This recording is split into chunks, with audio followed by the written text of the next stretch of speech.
성경봉도 같이 하시겠습니다. 오늘 말씀은 빌립보서 3장 13절에서 14절까지입니다. 우리 다 같이 그렇게 길지 않은 구절이니까 우리 합독하시겠습니다. 시작. 형제들아, 나는 아직 내가 잡은 줄로 여기지 아니하고 오직 한 일, 즉 뒤에 있는 것은 잊어버리고 앞에 있는 것을 잡으려고 표대를 향하여 그리스도 예수 안에서 하나님이 위에서 부르신 부름의 상을 위하여 달려가노라. 아멘.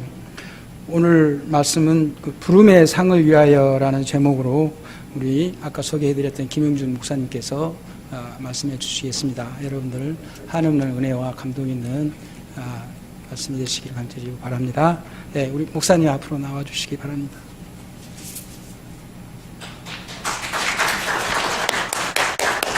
감사합니다.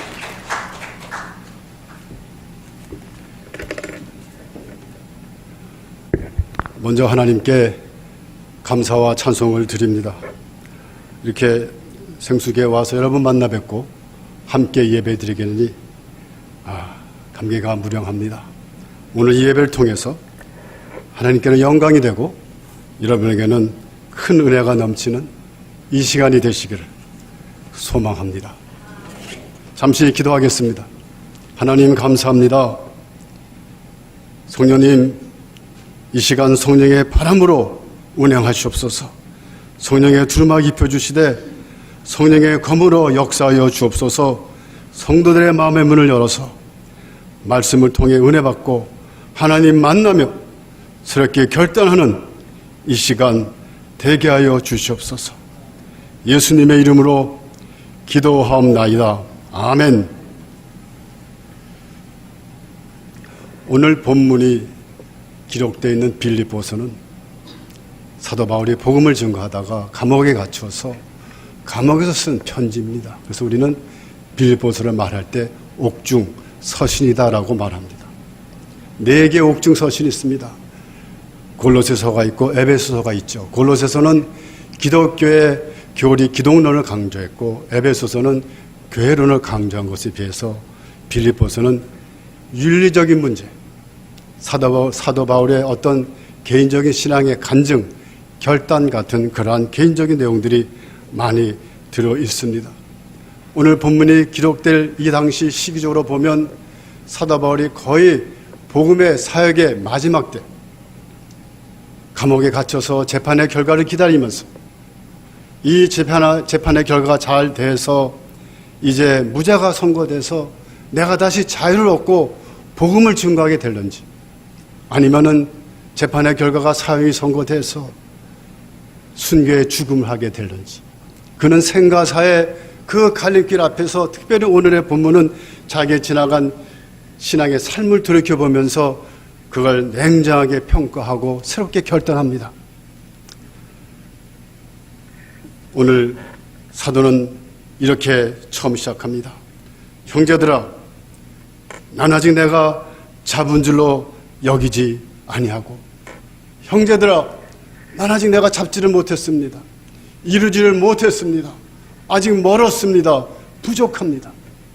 겸손한 사도 바울의 고백을 볼 수가 있습니다. 여러분, 사도 바울은 어떤 분이십니까? 그는 가는 곳마다 교회를 개척하고 복음을 증거했던 누구보다도 많은 교회를 세웠던 사도 바울이었습니다.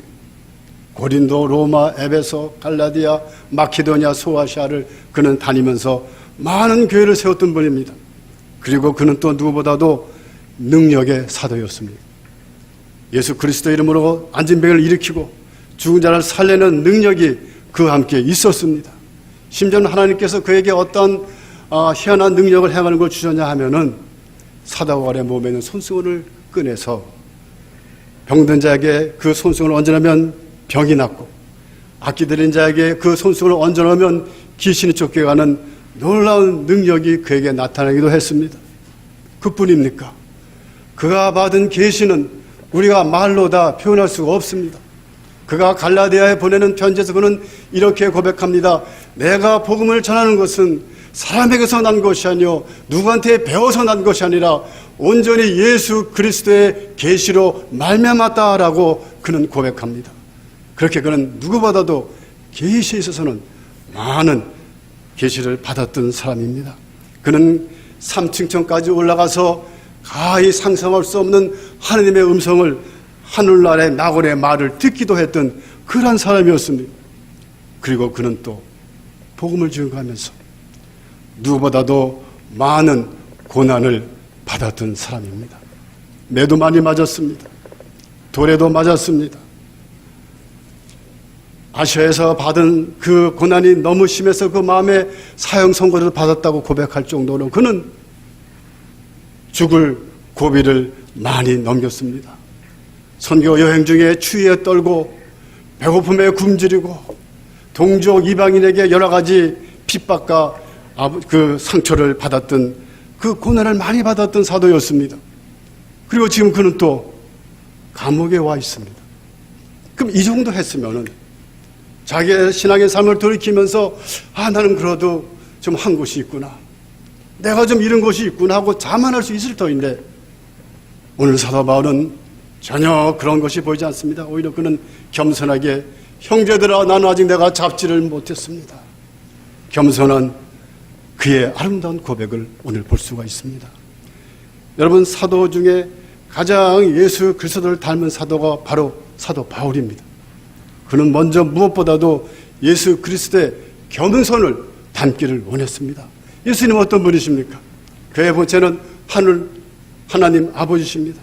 하늘 보좌에서 존경과 영광과 존귀를 받으시기에 합당하신 그 하나님 되신 그분이 그걸 다 내려놓으시고 이 땅에 오셔서 죄인의 몸, 육신의 몸을 이시고 우리의 모든 죄를 다 담당하시기까지 가장 높은 곳에서 가장 천한 십자가에서 죽으시기까지 겸손의 극치를 이루신 분이 바로 우리 주 예수 그리스도십니다. 그 주님이 그의 표대였고 그 주님을 닮아가기를 그는 항상 그가 목표였기 때문에 그는 결코 자만하지 않습니다. 겸손하게 그의 사역을 돌아보면서 나는 부족합니다. 형제들아 나는 아직 잡지를 못했습니다. 이렇게 아름다운 고백을 할 수가 있는 것입니다.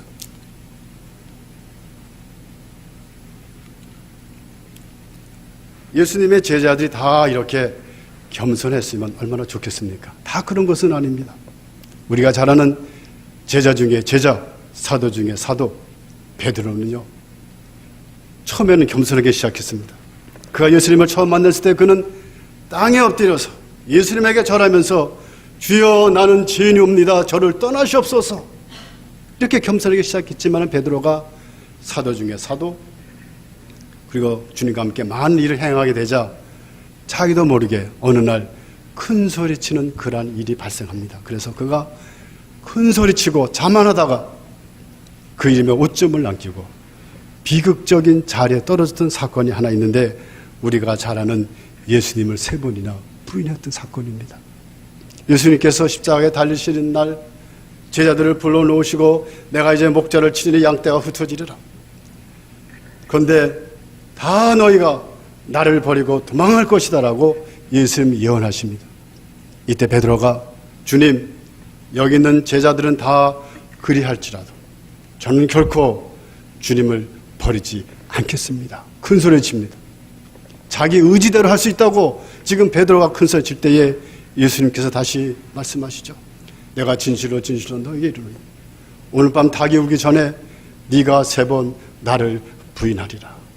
이때 베드로가 다시 또 한 번 큰 소리를 칩니다. 제가 주님과 함께 죽을지언정 결코 주님을 부인하지 않겠습니다. 그날 밤 예수님은 대제사장들이 보낸 하속과 하인들에게 잡혀 끌려가서 이제 가서 신문을 받고 재판받습니다.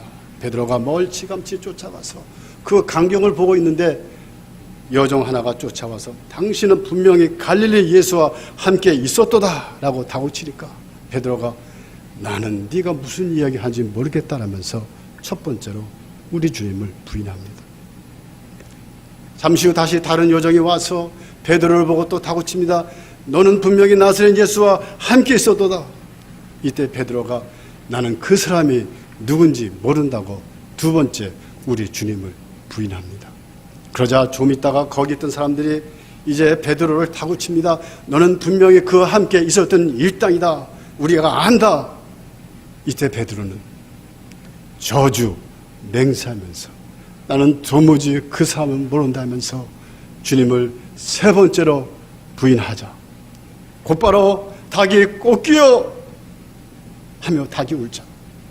순간 베드로는 억장이 무너지면서 예수님께서 세 번 예언하신 그 말씀이 기억이 나서 그 자리에서 쓰러져 가슴을 얹고 나가서 통곡하면서 비참한 비극적인 자리에 떨어진 신세가 되고 말았습니다. 섰다 하면 넘어질까 조심하라. 주님을 따르는 길이 내 의지로 할 수 있다는 것은 착각입니다. 하나님의 은혜로 하나님의 능력이 나와 함께 했었기에 할 수 있었던 것입니다. 결코 우리가 장담하거나 큰 소리 칠 일이 아무도 없다는 것입니다. 그래서 우리는 언제나 하나님의 은혜를 구할 수 있어야 됩니다. 그래서 사도 바울은 오늘의 내가 나 된 것은 내가 잘나서 된 것이 아니요 하나님의 은혜입니다. 그 하나님이 나와 함께 하셨기에 그런 일도 가능한 겁니다라고 그는 고백했던 것입니다. 그래서 사도 바울은 그 감옥에서 많은 교회를 세우고 능력이 뛰어나고 그렇게 고난도 많이 받았지만 결코 자만하지 않습니다. 그는 오히려 겸손하게 형제들아 난 아직 내가 잡지를 못했습니다. 이러한 겸손의 고백이 저와 여러분들의 신앙의 삶 속에서 날마다 고백되기를 주님의 이름으로 축원합니다. 둘째로 사도는 계속해서 고백합니다. 오직 한 일, 즉 뒤에 있는 것은 잊어버리고. 여기서 잊어버린다라는 말은 망각이라는 말도 있지만은 그러나 한 걸음 더 나아가서 과거의 어떤 그 상황에 그 사건에 거기에 연연하거나 묶여 있지 않겠다는 겁니다. 우리가 보면 어느 날 그 생각지도 않던 과거에 묶여 있을 때가 많습니다. 정신병원에 가면 많은 환자들이 옛날 과거에 묶여 있습니다. 그 악몽의 그 순간, 상처의 그 순간에 묶여 있다 보니까 그게 정신을 해치고 육신을 해쳐가지고 정신병원에서 고통 속에 있다는 겁니다. 우리가 자꾸 뒤를 돌아다 보면요, 그것은 마치 우리 신앙은 경주자와 같습니다. 달려가는 겁니다. 근데 자꾸만 뒤를 바라다 보면 우리가 계속 앞으로 전진할 수가 없습니다. 넘어지고 제대로 자기 갈 길을 갈 수가 없습니다. 그래서 진정 믿음의 사람들은 뒤돌아보지 아니합니다. 과거에 연연하지 않습니다. 여러분, 과거를 묻지 마세요. 우리가 과거에 연연한다고 해서 과거를 바꿀 수가 있는 것이 아닙니다. 앞을 향해서 전진해서 나가야 되는 것입니다. 그런데 우리가 우리 삶 속에서 자꾸 어려운 일들이 닥치면 우리도 모르게 뒤를 돌아다 봅니다. 아, 그때 내가 잘못 판단했지. 그때 내가 어느 쪽으로 돌았을걸. 그때 왼쪽으로 갔으면, 그때 이 사업체를 택했으면 자꾸만 후회하고 자기를 정죄하고 괴로워합니다. 그러나 아무리 괴롭고 어려운 일이 있다 하더라도 결코 뒤에 묶여 있으면 안 됩니다. 왜냐하면 묶여 있다 보면 그 짐이 무거워서 우리가 앞으로 전진해 나갈 수가 없는 것입니다.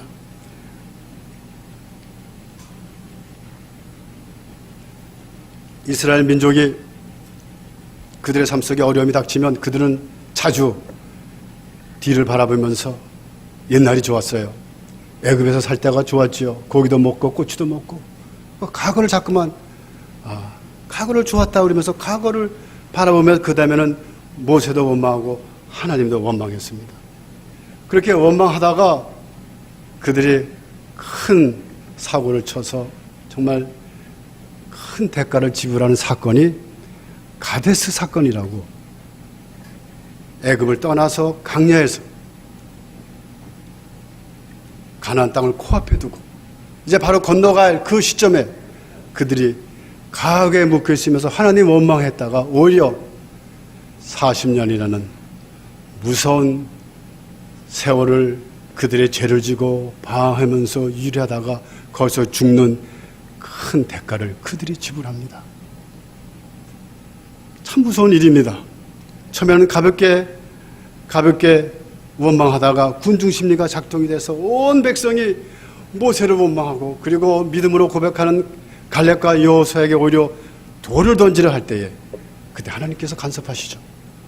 그래서 하나님이 다 진멸하려고 했지만은 모세 중보기도를 받으셔서 그 주동자들은 다 거기서 진멸하시고 그들의 원망의 그 제약의 대가로 하루에 1년씩 40일간을 40년으로 계산해서 너희는 결코 이 땅을 건너가지 못하고 40년을 이 땅에서 너희가 죄의 그 짐을 지고 살다가 죽을 것이라는 무서운 심판을 받고 큰 대가를 지불하는 사건이 나옵니다. 그래서 우리는 뒤돌아보면 좋은 일이 하나도 없습니다. 히브리서 기자는 이렇게 말씀하십니다. 오직 의인은 믿음으로 말미암아 살리라. 또한 뒤로 물러가면 내 마음이 저를 기뻐하지 아니하리라. 우리가 뒤를 돌아보는 것은 믿음이 없기 때문에 그러는 거예요. 하나님을 의심하기 때문에 자꾸 뒤를 보는 거예요.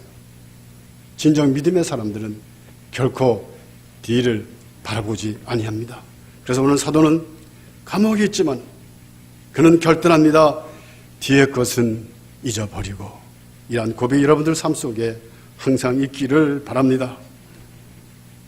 계속해서 세 번째로 이제 사도는 고백합니다. 앞에 있는 것을 잡으려고 표대를 향하여.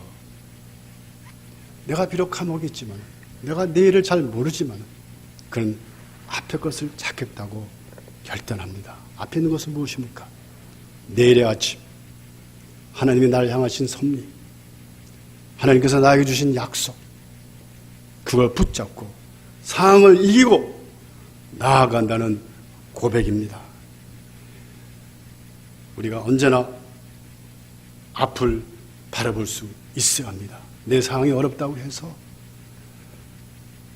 자꾸 그 상황에서 빠져나오지 못하고 하나님을 바라보지 못하면 점점 그 상황은 더 어려워질 수밖에 없는 것입니다. 물론 우리가 어려운 일들이 겹치면 실망할 수가 있어요. 자녀의 문제가 참 뭔가 제대로 되지 않습니다. 직장 사업체도 되지 않습니다. 여러 가지 인간관계도 문제가 생깁니다. 건강도 문제가 생깁니다. 이렇게 되면 우리가 하나님이 나를 잊으셨는가? 왜 하나님 나의 기도를 들어주시지 않는가 하면서 어느 순간 자기도 모르게 하나님을 놓을 수 있는 그러한 상태까지 다다를 수가 있습니다. 그러나 아무리 그래도 하나님만은 놓으면 안 돼요. 끝까지 믿음으로 하나님을 붙잡을 수 있어야 합니다. 왜냐하면 하나님은 하나님의 시간에 하나님의 약속을 분명히 우리에게 이루어 주시기 때문입니다. 성경에 한 인물을 소개합니다. 하나님은 그를 어떻게 소개했냐면은 그는 동방에서 가장 큰 자다. 그는 순전하고 그에게는 흠잡을 것이 하나도 없고 그는 하나님을 경외하며 정직한 사람이다 라고 그 사람을 평했습니다. 부자였습니다. 양이 7,000마리, 또 낙타가 한 3,000마리, 암낙이 또 여러 가지 짐승들이 500마리씩, 소가 500마리, 그리고 종들도 많았습니다. 자식은 10명. 바로 그 사람은 욥입니다. 욥은 하나님이 인정하신 동방에서 가장 큰 사람이었습니다. 하나님이 인정하신 신앙의 사람이었습니다. 그런데 어느 날 그 욥에게 재난이 닥칩니다. 환난이 옵니다. 하루아침에 갖고 있는 모든 가축들이 다 다른 족속들이 와서 침략해 와서 다 뺏어가고 거기서 일하는 종들을 다 죽이고 하늘에서 번개가 내려와서 가축이 죽고 종들도 죽고 그리고 마지막에는 자기 자식들이 큰아들 집에서 잔치하다가 큰 바람이 불어가지고 그게 무너지면서 한순간에 다 죽고 4가지 가장 비극적인 사건이 하루 만에 일어나가지고 욥에게 그 사고가 이제 전달됩니다. 기가 막히지 않습니까?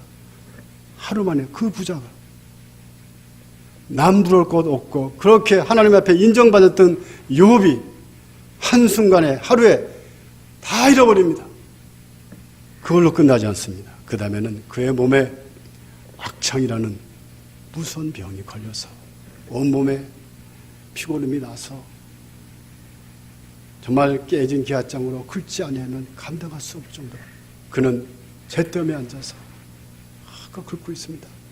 이번에는 사랑하는 아내까지 와서 네가 아직까지도 하나님을 믿느냐, 이런 상황 속에서 하나님을 믿느냐, 하나님을 욕하고 죽으라고 부인까지도 저주합니다. 그 상황에 있을 때 친구가 또 찾아와서 그 상황이 너무 어려우니까 친구들도 말을 못해요. 일주일 동안 말을 못하고 있다가 일주일 지나서 이제 욥을 위로하려고 말을 꺼냈는데 결국은 뭐냐 하면은 왜 네가 이렇게 됐느냐, 네가 무슨 분명히 큰 죄를 졌기 때문에 하나님 앞에 이러한 진노를 받은 거 아니냐 하면서 이제는 친구들까지도 욥을 정죄합니다. 여러분, 하나님께서 욥을 뭐라고 그러셨어요? 동방에서 가장 큰 자고 정직하고 하나님을 경외하는 사람이었습니다. 네, 이러한 상황이 되자 친구들마저 이제 욥을 정죄합니다. 이렇게 되면 그 욥기를 보시면 욥이 괴로워서 자기의 생일을 저주해요. 내가 그때 어머니 그 배 안에 있을 때 그때 차라리 죽었으면 좋았을 것을. 인간이 아무리 신앙이 좋아도 이런 그 재난을 만나면요, 이런 독백이 나올 수밖에 없어요. 여러분이 신앙생활 하다가 어려움이 생기면 찬양이 안 나올 때도 있고 기도가 안 나올 때도 있어요. 그걸 우리는 탓할 수 없습니다. 분명히 하나님은 계신데 그의 눈에 하나님이 보이지가 않습니다. 분명히 하나님은 그와 함께 하셨는데 그가 하나님을 도무지 옆에서 볼 수가 없습니다. 그래서 그가 욥기 23장 8절 9절에서 그 심정을 이렇게 토로합니다. 그런데 내가 앞으로 가도 그가 아니 계시고 뒤로 가도 보이지 아니하며 그가 왼편에서 일하시나 내가 만날 수 없고 그가 오른편으로 돌이키시나 배울 수 없구나. 지금 그의 눈에 하나님이 안 보이는 거예요. 여러분, 환난이 겹치면요, 하나님이 나를 버리셨는가? 하나님이 보이지 않습니다. 그 고백을 하고 있는 거예요. 근데 이러한 상황 속에서도 욥은 한 가지만은 꼭 붙잡았습니다. 그래서 욥은 위대한 고백을 욥기 23장 10절에서 이렇게 말합니다. 내가 가는 길을 그가 아시나니 그가 나를 연단하신 후에는 내가 정금과 같이 나으리라. 나의 가는 길을 그가 아십니다. 그는 이 역경 속에서도 앞에 것을 붙잡는 신앙의 모습입니다. 여러분, 주 안에서는 결코 고난이 아닙니다. 다 연단입니다. 하나님께서 다시 크게 쓰시려고 고난을 허락하시기 때문에 그 고난이 우리의 삶 도중에 있는 겁니다. 그래서 그것을 알기 때문에 욥은 고난 속에서도 주께서 나를 연단하신 후에는 내가 정금같이 나간다는 그러한 믿음의 고백을 했던 것입니다.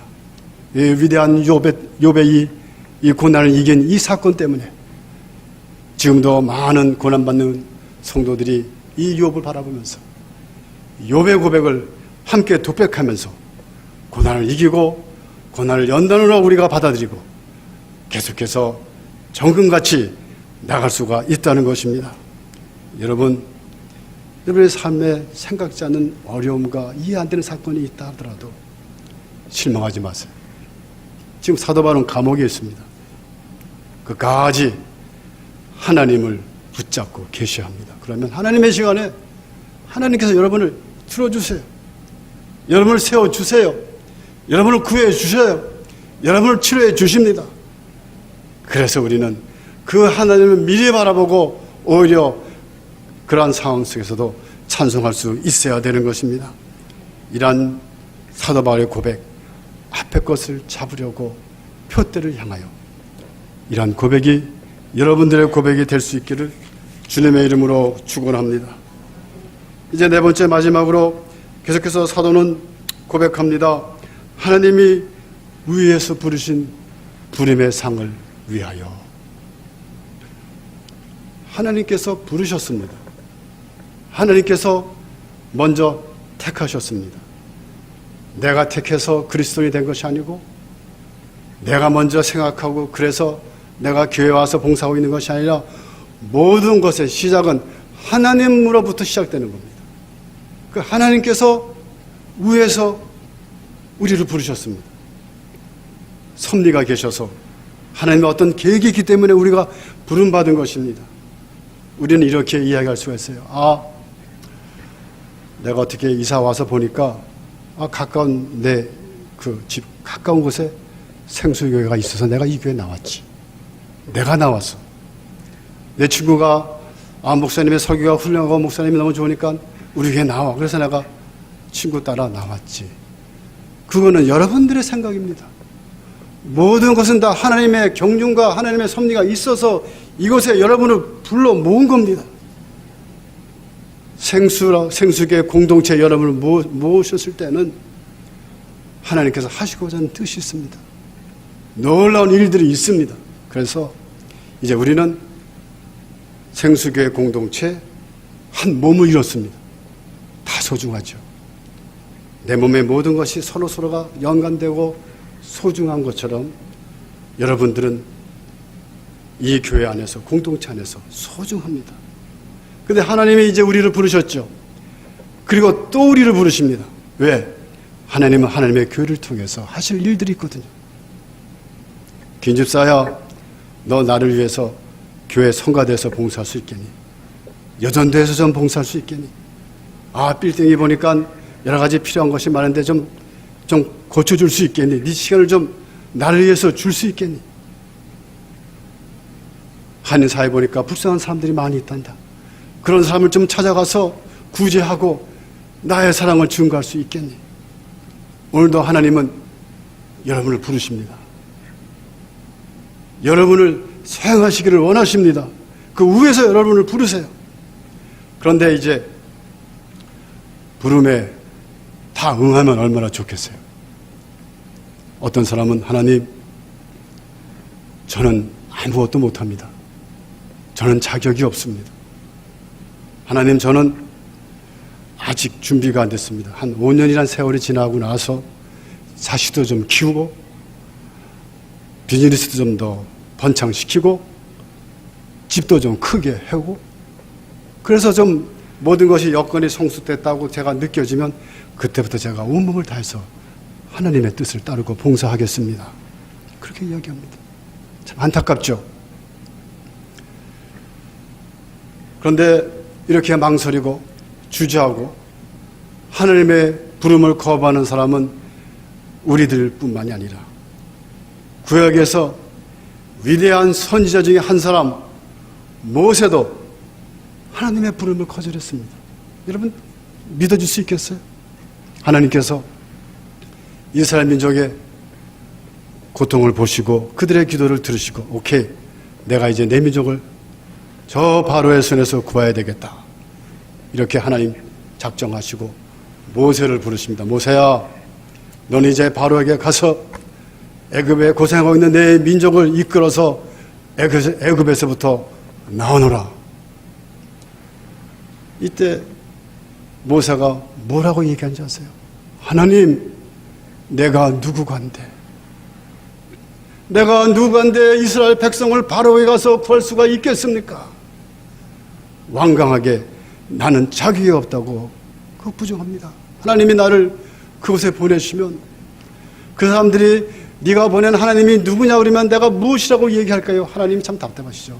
나는 스스로 있는 자니라. 내가 분명히 내 민족을 바로의 손에서 구원해서 이 젖과 꿀이 흐르는 가나안 땅으로 인도할 것이다. 하나님, 나는 못합니다. 보낼 만한 사람을 보내십시오. 기가 막히죠. 하나님이 지팡이를 통해서 기적 뱀이 되게 하고 다시 뱀이 지팡이가 되게 하고 다시 손을 놓으니까 중풍병이 들게 하고 또 다시 손을 놓으니까 빼니까 다시 고쳐주고 이런 기적을 통해서 가라 그랬는데도 모세는 완강합니다. 하나님, 나는 입이 뻣뻣하고 나는 혀가 말을 듣지 않아서 말을 못합니다. 하나님께서 진노하세요. 야 모세야, 누가 네 입을 지었느냐? 내가 너를 짓지 아니했느냐? 네 형 아론을 보내 함께 내가 아론을 옆에 해줄 테니까 같이 같이 가라. 기가 막힌 우리가 사건을 출애굽기에서 볼 수가 있습니다. 여러분이 출애굽기를 쭉 보시고 민수기 신명기를 보시면 놀라운 기적의 사건들이 일어납니다. 홍해가 갈라집니다. 반석에서 물이 나옵니다. 쓴 마라의 물을 단 것으로 바꿔줍니다. 하늘에서 만나와 메추기로 하나님 먹이십니다. 그리고 아말렉을 전쟁에서 이깁니다. 이 모든 것을 누가 했습니까? 모세가 했습니까? 여호와 하나님이 하셨습니다. 그런데 모세는 자기를 바라보고 하나님이 자기가 필요해서 자기 힘으로 그걸 하는 걸로 생각하고 자기 눈높이에서 자기만 봤기 때문에 할 수 없다고 그러는 겁니다. 하나님께서 부르실 때는요, 언제나 모든 걸 다 예배해 놓으십니다. 먼저 주의 사자를 보내셔가지고 먼저 다 준비시키시고 때로는 하나님 먼저 가셔서 다 싸우시고 승리가 다 보장되어 있습니다. 그래서 하나님은 그 일을 하나님께서 우리들을 부르셔가지고 그 일을 하시는 거예요. 그래서 부르심을 받는 것은 큰 축복입니다. 영광의 길입니다. 왜냐하면 모세가 한 거 아무것도 없어요. 모세가 한 거는 지팡이 들고 하나님 하신 말씀 전달한 것밖에 없습니다. 그런데 이 모든 걸 다 준비해 놓으시고 오늘도 하나님이 우리를 부르시고 우리를 사용하신다는 겁니다. 그러면 그 하나님의 부름받아서 나서는 그 일에는 하나님의 영광이 나타납니다. 그리고 그 영광에 부름받은 사람은 함께 거하는 놀라운 축복이 임하게 됩니다. 그래서 부름은 축복이에요. 그런데 거기서 끝나지 않고 그 부름에는 하나님이 준비하신 놀라운 상급이 그 부름받은 사람을 위해서 준비되어 있다는 겁니다. 여러분이 시간을 투자하십시오. 하나님은 장수의 축복을 주십니다. 여러분의 물질을 투자해 보세요. 하나님은 몇 배로 여러분의 사업, 직장을 번창하게 해주십니다. 여러분이 투자한 거 몇 배로 거두게 하시는 것이 바로 하나님의 상급이에요. 제일 먼저 제가 장담할 수 있는 것은 하나님은 먼저 부름받아 나서는 사람들의 영혼을 축복하세요. 영혼의 축복을 받으면 그 사람들 마음속에 평안이 넘치고 기쁨이 넘칩니다. 그러다 보면 범사가 잘 돼요. 막힌 게 열리고 얽힌 게 다 풀어지면서 범사가 잘 되면 그 모든 것들이 자기 몸에 영향을 미쳐서 몸이 강건해집니다. 이건 주님의 일을 하는 사람이 다 받는 놀라운 상급 축복입니다. 여러분. 그래서 오늘도 하나님은 다 해놓으시고 나서 믿음의 부름에 응답하기를 기다리고 계십니다. 하나님께서 이사야를 부르실 때 이렇게 말씀하시죠.